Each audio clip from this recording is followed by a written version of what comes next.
नगर निगम की ओर से इस नवीन आश्रय गृह का शुभारंभ किया गया है। कोई भी जरूरतमंद इस भीषण शीतलहरी में ठिठुरने के लिए मजबूर न हो, बल्कि समाज को भी देश के और समाज के उन दुश्मनों से सचेत रहने की आवश्यकता है। उत्तर प्रदेश के मुख्यमंत्री योगी आदित्यनाथ अपने गृह जनपद गोरखपुर के दौरे पर हैं। यहां उन्होंने ट्रांसपोर्ट नगर में रैन बसेरे का उद्घाटन किया। इस खास अवसर पर उन्होंने लोगों के बीच कंबल और खाने पीने के पैकेट वितरित किए।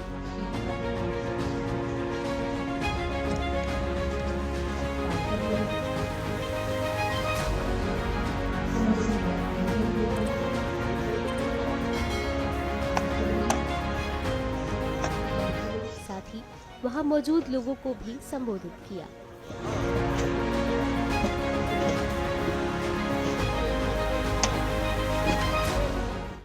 समाज के अंतिम पायदान पर बैठे हुए व्यक्ति के लिए भी सुविधाएं उपलब्ध हों, ये हमारा प्रयास होना चाहिए। और उसी प्रयास के क्रम में आज यह व्यवस्था यहां पर नगर निगम की ओर से इस नवीन आश्रय गृह का शुभारंभ किया गया है। साथ ही यहां पर जरूरतमंदों को कंबल वितरण का भी कार्यक्रम किया गया है। प्रदेश भर में कोई भी जरूरतमंद इस भीषण शीतलहरी में ठिठुरने के लिए मजबूर न हो, बल्कि उसको आवश्यकता के अनुरूप ऊनी वस्त्र प्राप्त हो सके। सरकार ने राजस्व विभाग के माध्यम से पहले ही हर जनपद को पर्याप्त धनराशि उपलब्ध करवाने की व्यवस्था की है और उस क्रम में हर जनपद में पर्याप्त मात्रा में कंबल वितरण का कार्य हमारी जनप्रतिनिधियों के माध्यम से हो रहा है।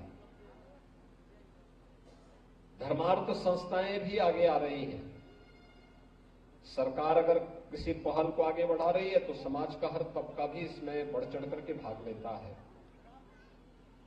इसके पीछे हर जरूरतमंद के साथ हम उसकी विपत्ति के समय खड़े हो सके, यही होता है। और वह पवित्र भाव आज झलकता हुआ दिखाई दे रहा है। ये भीषण शीतलहरी है, अगले कुछ दिनों तक यह चल सकती है। सावधानी और बचाव से ही हम लोगों को एक स्वस्थ जीवन जीने के लिए प्रेरित कर सकते हैं। खुले में कोई न रहे। शासन और प्रशासन ने अपने स्तर पर एक व्यवस्था प्रारंभ की है, लेकिन मेरा स्थानीय नागरिकों से भी अनुरोध होगा, जनप्रतिनिधियों से भी होगा, वे भी इस बात को देखें।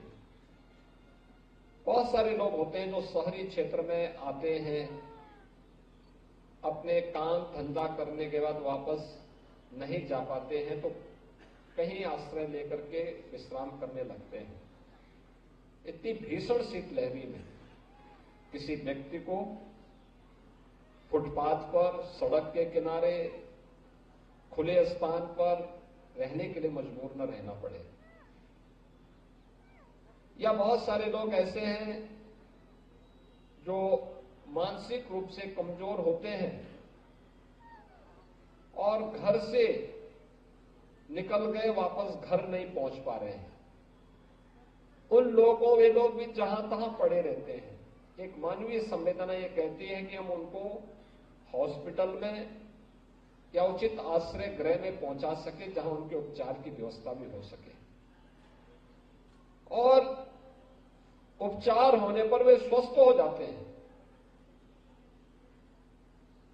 बहुत सारे ऐसे होते हैं जो शहरी क्षेत्र में काम धंधा ढूंढने के लिए आए। कोई रिक्शा चला रहा है, कोई सब्जी बेच रहा है, कोई ठेला लगा रहा है, लेकिन उसके पास कोई आश्रय नहीं होता, इतनी कमाई नहीं होती उसकी प्रतिदिन की वहां की कोई कमरे को किराए पे ले सके। उन लोगों को भी आवश्यकता पड़ने पर ऐसे आश्रय गृहों पर हमें रखने की व्यवस्था करनी चाहिए। सुरक्षा का ध्यान आज के दिन पर सबसे महत्वपूर्ण है। एक तरफ जहां प्रशासन और पुलिस इसके लिए सचेत है, सक्रिय है, समाज को भी देश के और समाज के उन दुश्मनों से सचेत रहने की आवश्यकता है जो सुरक्षा में सेंध लगा करके निर्दोष लोगों को इसका शिकार बनाने का प्रयास करते हैं। ये आश्रय गृह हर एक जरूरतमंद को उसकी आपदा के समय, सर्दी हो, बाढ़ हो, भीषण गर्मी हो, उसमें आश्रय का काम कर पाएगा। इस विश्वास के साथ मैं नगर निगम को इस शुभारंभ के लिए हृदय से बधाई देता हूं। न्यूज नेशन अब व्हाट्सएप पर खबरों के ताजा अपडेट के लिए न्यूज नेशन के इस QR कोड को स्कैन करें।